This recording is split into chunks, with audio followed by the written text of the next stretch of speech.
Assalamualaikum warahmatullahi wabarakatuh. Perkenalkan saya Syahban Alvin Hamonangan Haryanja dengan NIM 202006100037. Hari ini saya akan membahas bagaimana sih perlindungan konsumen terhadap developer perumahan.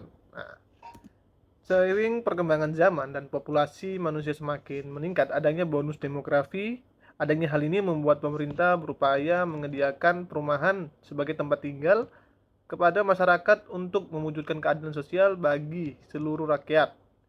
Penjualan melibatkan pihak swasta yang dikenal dengan pihak pengembang perumahan developer. Penjualan rumah yang dilakukan oleh developer ya adalah ada yang secara fisik sudah dibangun dan siap dihuni oleh pembeli. Tetapi ada juga rumah yang masih dalam bentuk rancangan atau ide developer dan baru akan dibangun apabila sudah dipesan dahulu oleh pembeli. Namun tak sedikit developer yang sedikit nakal dan atau bermasalah dalam mengembangkan perumahan. Seperti kasus-kasus ini.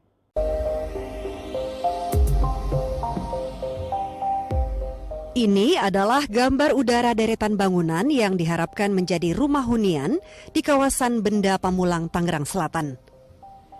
Sebanyak 21 bangunan di lahan seluas 1.750 meter persegi ini sudah mangkrak sejak tahun 2017.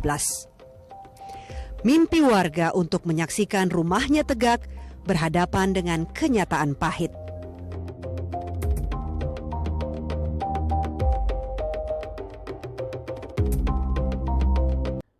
Masalah yang umum terjadi banyak dialami oleh pembeli adalah rumah tersebut cacat yang tersembunyi ataupun kondisi rumah dan lingkungan yang tidak sesuai dengan yang dijanjikan oleh developer.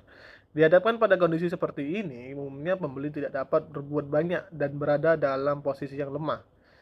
Salah satu penyebabnya adalah pembeli sebagai konsumen kurang mendapatkan informasi mengenai perumahan yang lebih memihak serta keterbatasan pengetahuan pembeli mengenai penyelesaian masalah yang mungkin terjadi di kemudian hari. Adapun hak terkait konsumen apa saja yang dilanggar dalam developer perumahan tersebut, artinya yang pertama adanya hak atas kenyamanan, keamanan dan keselamatan dalam mengonsumsi barang dan atau jasa. Yang kedua, hak untuk memilih barang dan atau jasa serta mendapatkan barang dan atau jasa tersebut sesuai dengan nilai tukar dan kondisi serta jaminan yang dijanjikannya. Yang ketiga, adanya hak untuk mendapatkan kompensasi, ganti rugi dan atau penggantian apabila barang dan atau jasa yang diterima atau tidak sesuai dengan perjanjian atau tidak sebagaimana mestinya. Adapun kewajiban bagi pelaku usaha, yang pertama adanya etiket baik dalam melakukan kegiatan usahanya, dan yang kedua adanya memberikan kompensasi ganti rugi yang sebagaimana mestinya yang sudah telah dijanjikan. Jika dilihat pada Undang-Undang Perlindungan Konsumen, hal tersebut melanggar pasal 8 ayat 1 huruf D yang mana dikatakan bahwa pelaku usaha dilarang memproduksi dan atau memperdagangkan barang dan atau jasa yang tidak sesuai dengan kondisi jaminan, keistimewaan atau kemanjuran sebagaimana dikatakan dalam label etiket atau keterangan barang atau jasa tersebut.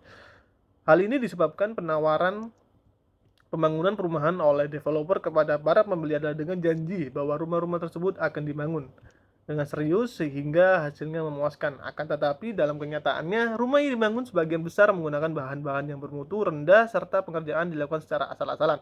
Sehingga tidak mengherankan jika para pembeli merasa tertipu oleh janji-janji developer ketika melihat kondisi rumah tersebut.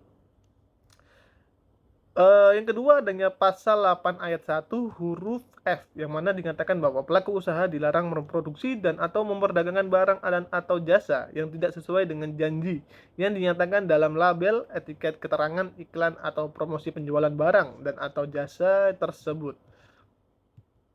Hal ini berkaitan dengan perjanjian untuk menyediakan fasilitas umum maupun fasilitas sosial seperti shuttle bus yang tertuang dalam iklan brosur maupun hal-hal tersebut sesuai hasil rapat yang tidak dikunjungi oleh developer.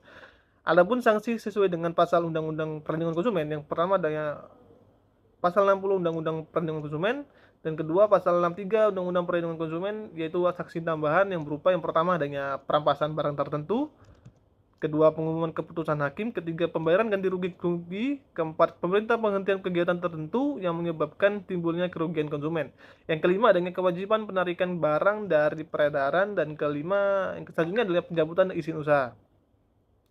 Sekian pembahasan saya hari ini, mungkin kurang lebihnya mohon dimaafkan. Jangan lupa teman-teman untuk komen, like, dan subscribe. Sekian, wassalamualaikum warahmatullahi wabarakatuh.